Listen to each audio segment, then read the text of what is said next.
आपके घर में संतान नहीं है तो दुखी मत होना, क्योंकि शायद आपके कर्मों का कोई हिसाब नहीं रह गया होगा। क्योंकि परिवार में जितने भी सदस्य हैं ये सारे कर्मों का हिसाब चुकता करने के लिए आए। जब इनके कर्मों का हिसाब हो जाएगा और ये तुम्हें छोड़ करके चले जाएंगे। ऐसे ही तुमको मैं एक दृष्टांत सुनाता हूँ। एक तो मैया थी और उस मैया के कोई संतान नहीं थी। वो मैया बड़ी दुखी रहती थी, जहाँ पर जाती थी मन्नत कराती थी, प्रभु से प्रार्थना करती थी, जहाँ जाती थी कि प्रभु हमारे घर में संतान हो जाए, कम से कम पुत्र आ जाए जो हमें माँ कह करके बुलाए। श्रोताओं, क्योंकि वैसे तो माँ सभी लोग कहते हैं, सभी लोग कह देंगे, पर जब तक अपनी संतान माँ नहीं कहती तब तक माँ को आनंद नहीं आता है। वो अपनी संतान के मुख से माँ शब्द सुनना चाहती है। प्रभु वैसे तो सभी लोग हमें माँ कहते हैं, पर अपनी संतान माँ कहने वाली आ जाए, एक बार मैं उसके मुख से माँ शब्द तो सुन लूं। श्रोताओं, हर जगह जाती मन्नत करती। एक दिन उसके द्वारे पर संत आए, और जब संत आए तो संत के चरणों में प्रणाम को किया, जलपान कराया, और जलपान करा करके हाथों को जोड़ लिया। महाराज कृपा करके आप हमें आशीर्वाद दें कि हमारे घर में कम से कम एक संतान हो जाए। संत भगवान ने आशीर्वाद दे दिया, जाओ बूढ़ी माँ तुम्हारे यहाँ संतान अवश्य हो। धीरे धीरे समय व्यतीत होने लगा तो कहते हैं उस मैया के द्वारा पुत्र को जन्म दिया गया। जब उस पुत्र को जन्म दिया गया, कहते हैं केवल 6 दिन बीते थे वो संतान खत्म हो गई।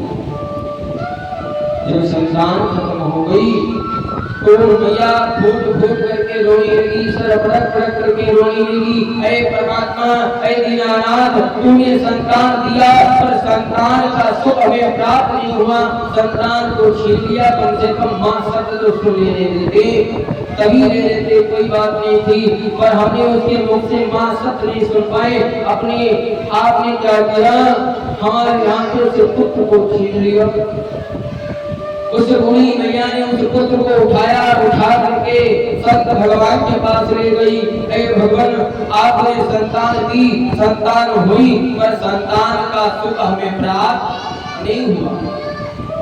6 दिन बीते, संतान खत्म हो गई, इसके मुख से हमने माँ शब्द नहीं सुना। मैया रोने लगी, संत भगवान को दया आ गया।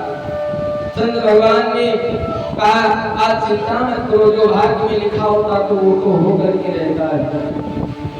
श्रोताओं, मां कहने लगी, पर एक बात मैं ये चाहती हूँ, ये पुत्र को महाराज जीवित कर दो, कम से कम एक बार इसकी माँ से माँ शब्द तो सुन लो। अपने पुत्र से मैं माँ शब्द सुनना चाहती हूँ, यही मेरी ख्वाहिश है। श्रोताओं, संत भगवान ने क्या किया, उस पुत्र को जीवित किया। उस पुत्र से मैया ने कहा, बेटा माँ कह करके बुलाओ। मैया उस पुत्र ने क्या जवाब दिया, कहा कौन सी माँ, किसकी माँ? उस मैया ने कहा, बेटा मेरी, तू मेरा बेटा है, अभी तो हमने आपको जन्म दिया था, इतनी जल्दी भूल गया? हमारी कोई माँ नहीं थी, हम अपना बदला लेने के लिए आए, हमारा बदला पूरा, हम अपना बदला लेकर के चले। बूढ़ी माँ ने पूछा, कैसा बदला? कहा, अगले जन्म में तू मेरी शौक नहीं, मेरे पति को तूने मेरे हाथों से छीना था, मैं तड़प तड़प करके रो रही थी, तभी मैंने प्रण किया था, जैसे मैं रो रही हूँ ना, तुमको भी ऐसा आएगा कि तुमको पुत्र वियोग में मैं रुलाऊं। वही बदला मैं लेने के लिए आई थी, हमारा बदला पूरा हो गया, हम तो चल दिए। मैया रोने लगी, कहने लगी, शायद भाग्य में ऐसा ही लिखा हो, यदि पुत्र पिता की बात काटता हो, पिता से झगड़ता हो, पिता से लड़ता हो, पिता की बात नहीं मानना है, शायद अगले जन्म में आपने भी अपने पिता की बात नहीं माननी है। इस जन्म में तुम्हारा बदला तुम्हारा पुत्र ले रहा है। सास बहू की लड़ाई हो रही है, यदि सास पर बहू हक जता करके बैठी, तुमने भी अगले जन्म में अपनी सास पर बहुत हक जताया है, तो आज वही चल करके तुम पर हक जता रही है। ये जितने भी परिवार में सदस्य हैं, ये कर्मों का हिसाब करने के लिए आए। जब कर्मों का हिसाब हो जाएगा, ये से तुम्हें छोड़ करके चले जाएंगे, कोई साथ देने वाला नहीं है। महाराज ने कहा शायद हमारे भाग्य में संतान ना हो, हमारे कर्मों का कोई हिसाब ना रह गया हो, इसीलिए संतान ना दी।